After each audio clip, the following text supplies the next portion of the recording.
हाय दोस्तों, किसी ने क्या खूब कहा है, ये अलग बात है कि तुम न बदलो मगर बदल रहा है ज़माना। ये अलग बात है कि तुम न बदलो मगर बदल रहा है ज़माना। गुलाब पत्थरों पे खिल रहे हैं, चिराग आंधियों में जल रहे हैं। यही ख्वाब यही जुनून है मेरा, जला दूं चिराग वहाँ जहाँ पे है अंधेरा। नमस्ते दोस्तों, आपका मित्र विनय कुमार सिंह एक बार पुनः एक छोटी सी मोटिवेशनल कहानी के साथ। दोस्तों, एक समय की बात है, एक किसान, उसके पास एक मुर्गी थी। उसके मुर्गी के साथ 4 चूजे थे, जिसमें एक चूजा बाज का भी था। वे मुर्गी के 4 चूजे और एक चूजा बाज का, चारों चूजे उस मुर्गी के साथ रहते थे और दाने चुगते थे। एक बार एक संत उसी रास्ते से गुजर रहा था। संत को यह बात देख के बहुत आश्चर्य हुई। उसको यह लगा कि यह मुर्गी के बच्चे के साथ एक बाज का चूजा क्या कर रहा है।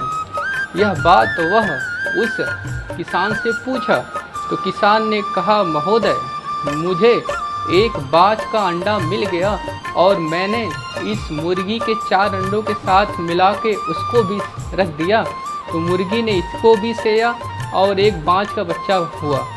इस तरह से विगत 1 सप्ताह से यह 4 मुर्गी के चूजे और एक बाज का चूजा साथ रहते हैं और साथ खेलते हैं और साथ दाना चुगते हैं।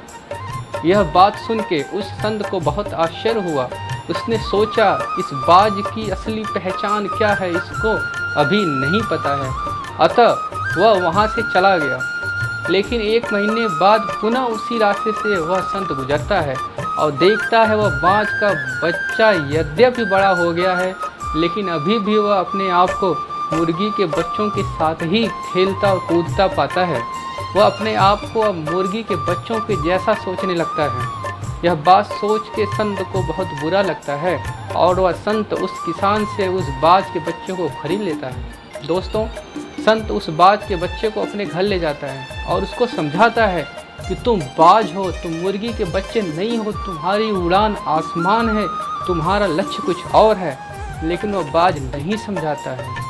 अंत में थक हार के वह संत एक पहाड़ पे जाता है और उस पहाड़ से उस बाज के बच्चे को कहता है, मैं तुम्हें यहाँ से छोड़ूंगा, या तो तुम एक अच्छे उड़न बाज बन जाओगे या तो मृत्यु ही तुम्हारी तकदीर है। यह बात सुन के वह बाज का बच्चा रोने लगता है। वह कहता, नहीं संत जी, मैं तो मर जाऊंगा, मैं नहीं उड़ सकता हूँ। वो कहता, नहीं, तुम्हारी यही तकदीर है। यह कह के वह संत उस बाज के बच्चे को पहाड़ से नीचे फेंक देता है।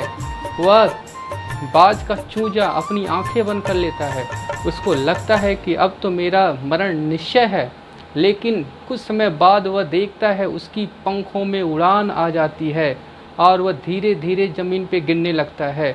और वह कुछ समय बाद देखता है कि उसके पंख ऑटोमेटिक खुल जाते हैं और वह पर आसमान पे उड़ान भरने लगते हैं।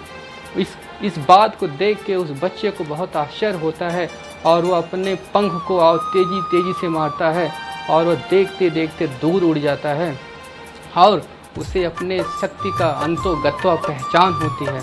मित्रों, इस कहानी से हमें सीख यह मिलती है कि कभी कभी हम ऐसे माहौल में रहते हैं या कभी कभी कुछ ऐसे हमारे दिमाग में प्रेशर आ जाते हैं जिससे हम अपने असली शक्ति को भूल जाते हैं और मुर्गी के चूजे रूपी इस माहौल में अपने आप को हम बाज रूपी बच्चा जो है उसको भी अपने आप को चूजे के बच्चे के समान ही पाते हैं।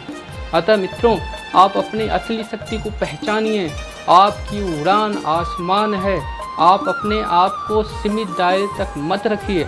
आप अपनी शक्ति के बारे में सोचिए और उस पर यकीन करिए और अधिक से अधिक परिश्रम करिए और यकीनन आप एक दिन पाओगे आपकी सपनों की उड़ान उस आसमान पे होगी जहाँ तक आपने कल्पना किया है। थैंक यू मित्रों।